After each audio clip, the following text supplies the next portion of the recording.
Guys. Still akola kintu kino naye munansonyiwa munansasira. Kankiiseewo wano. I wanted to reserve it for tomorrow's show about the behavior of a comrade, Eddy Ssendi, Kushira Talk and Talk. I want your submission on that video. One, video yeraga ebituka mu family ezenjawulo. Family ezenjawulo zona ziyita mu bintu byebimu. Sisubira nti waliyo family eteredde entende.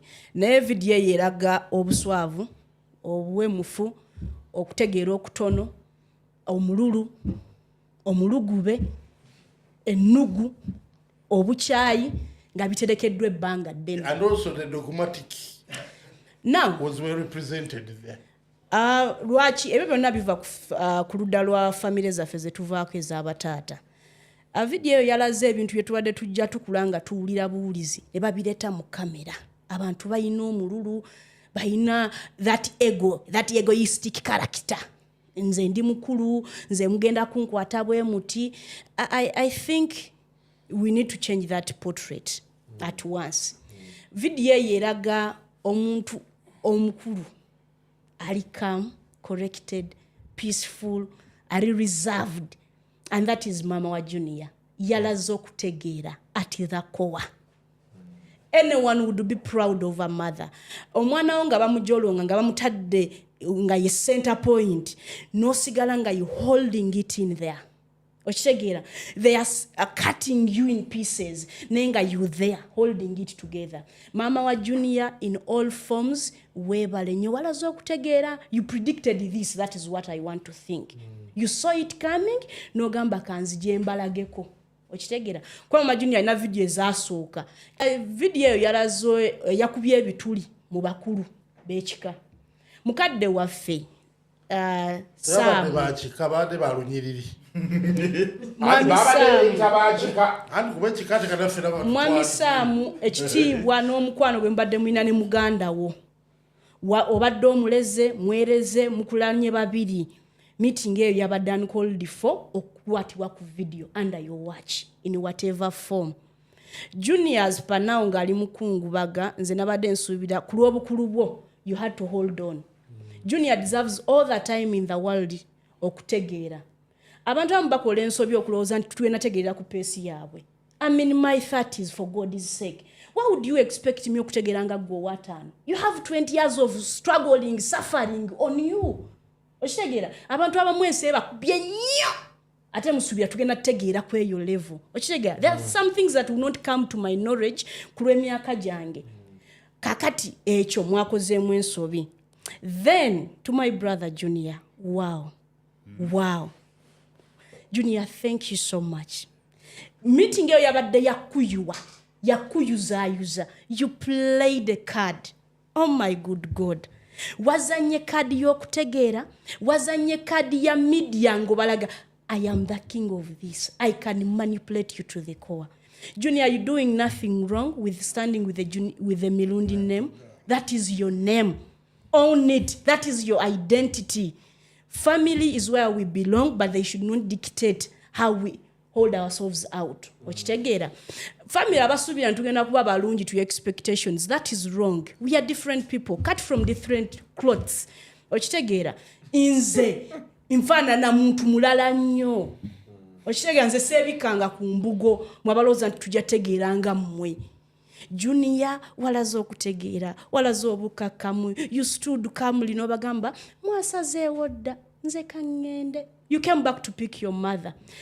Then twalabyemu ekifaananyi ky'omukyala omukulu in her 50s or 60s. She also portrayed a picture of a lumpen, an idiot. Alabikanga omuntu ensi gwe yakuba. I think we've had enough of this crap. Thank you, Chimala. Listen, I've not had. No. We've had enough of that rubbish. Listen, tekugenda kutwala ng'abantu bakulu ono mwana atandika okuvumira wana abantu. Listen, no. Listen. Your submission is crap. Togenda kusinziira wano. No, you're not going to do it. And I'm not going to let that happen. Eddy said you have a chance to submit. I don't care. toyinza kusinziira wano kutandika kuvuma abantu. Who are you? Is that your family? Are you a family member? Oh, I'm an idiot. Yeah, but that is what she said. I don't believe in that, and I can't let it happen in my presence. Sandy, can we have your submission? My submission is what Junior did was bad. 2, whoever did the filming of that meeting and putting it out of into the public did a very wrong thing. Two wrongs don't make a right. That's my submission. Okay. But I cannot allow this girl to start abusing people in my presence and on this show. Thank you very much. And I told you. Okay. I told you. Thank you. Do you remember I told you that she puts a foot wrong, I'm going to crush it. Okay? Listen. Tubere bantu abategerekeka, tuli bantu baganda, tuli bantu abempisa, tuli bantu abennono. Tesobola kuleka mwana kutandika kusiruwalira wano, bwavuma abantu, fenna tusirise tutuddawo. Yeah, but Eddy, to promoting empisa mu bantu. Can we respect her? I will not allow idiocy in my presence. Can we respect her opinion? Unless I will respect it if it is with decorum. Sikuvumira wano bantu. Okay, thank you very much. Eddy Ssendi, that is okay, that is done. That is done. That is done.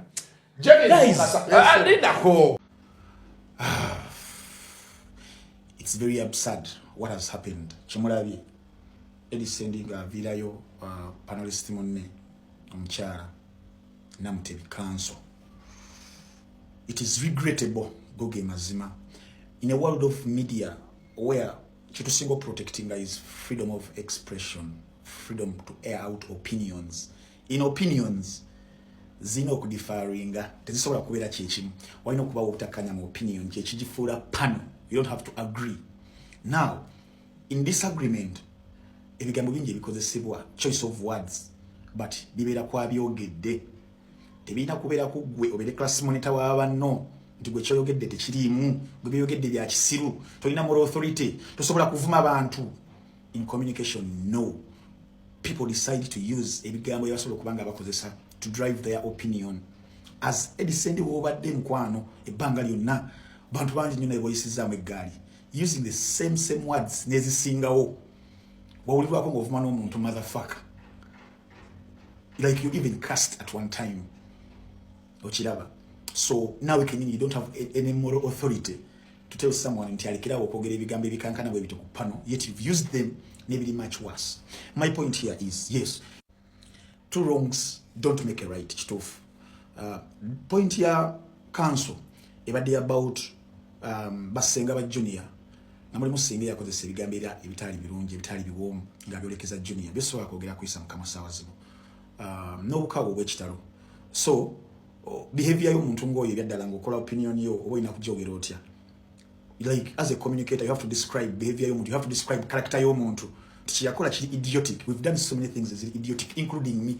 Era singa nkola ekyekisiru someone nakyogera nti kyakisiru oba nti ndi musiru mu kaseera ko kyembeerandi yebeera opinion ye. So Namutebi agezaako ku driving a point okudescribinga behavior y'abakyala bali era ng'ebigambo byabadde alina okukozesa bibadde bibya mu situation eyo kujja tusiigire ekifaananyi era mu opinion ye bw'atyo bw'akiperceivinze. Now ku pano nze defense, my point is ku pano tewalina about dictator wa ndowooza Eddy Ssendi. You don't have to be a dictator of ndowooza. Awo ajja kuba osize ekifaananyi ekirala mu bantu, tolina kugira ndowooza ya muntu. Ate miyaso, if you are to do it, probably si umpewo.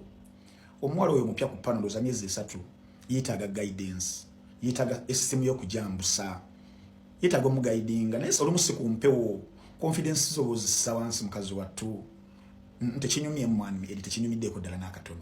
Obadde osobola okukikola naye n'oteekamu ebigambo by'oyolekeza kasuku. I told you, I warned you, you put a foot wrong.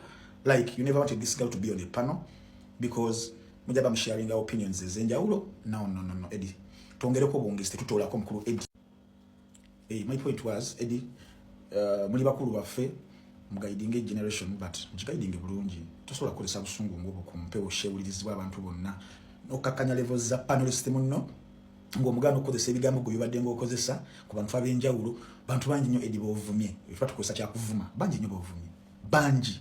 abana sabazo bagenda kutandooza olwa abana basala babulete a few moments later bakulete wongo ovuma gashumba no ovumani bayitirivu nyonyo byokozesa but no one faulted you because tukiriza opinions, freedom of expression of an opinion obo kozesa lichi, that is on you chicho chobero feelinga fena mu communication tuwaba, no one is perfect ebyaddala tuwaba olimo tuvuma yes nga tunyize kibera kufe naye tishinyomedde mukuru Eddy ujagamba gutoina moral authority kunjogerako nedda nawe toina moral authority kukoma kuba no, you don't have that. Tuino kulwanisa dictator agende eri tuino no kulwanisa dictators eno mu media fenga bakyagirimu. Mr. Eddy, you're becoming a dictator Aladdin.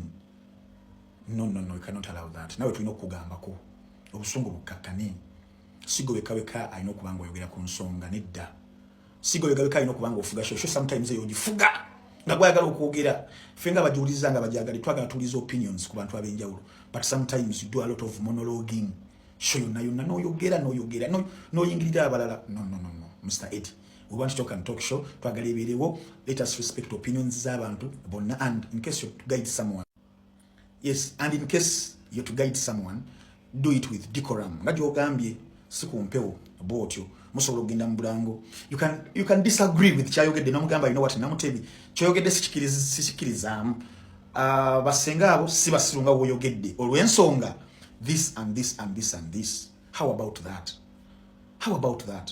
Awera diplomat yawedde kasuku kyoyogedde ku Ntambi si kituufu. Ntambi si musirunga wo muyise musajja mugezi nnyo olw'ensonga ABCD kibayita pano. Tulina okukkiriziganya obutakkiriziganya, tulina okukkiriza omuntu na expressing opinions mu mbeera zonna zembadde tubeerako ne twejerega tukola buli kimu and all that, but tulina okwepiikinga ne tumanya how we can best do it with respect. Two wrongs don't make a right. Yes, mu opinion yo olabanga omukyala kyakoze avubye family yala akozesa ebigambo ebikalubo, but ne bali bakozesa ebikalubo gye bali, but wantuli mu discussion ya pano someone boogera with painting vivid images, character ebirenga evayo ku bantu, buli muntu alina style of communication.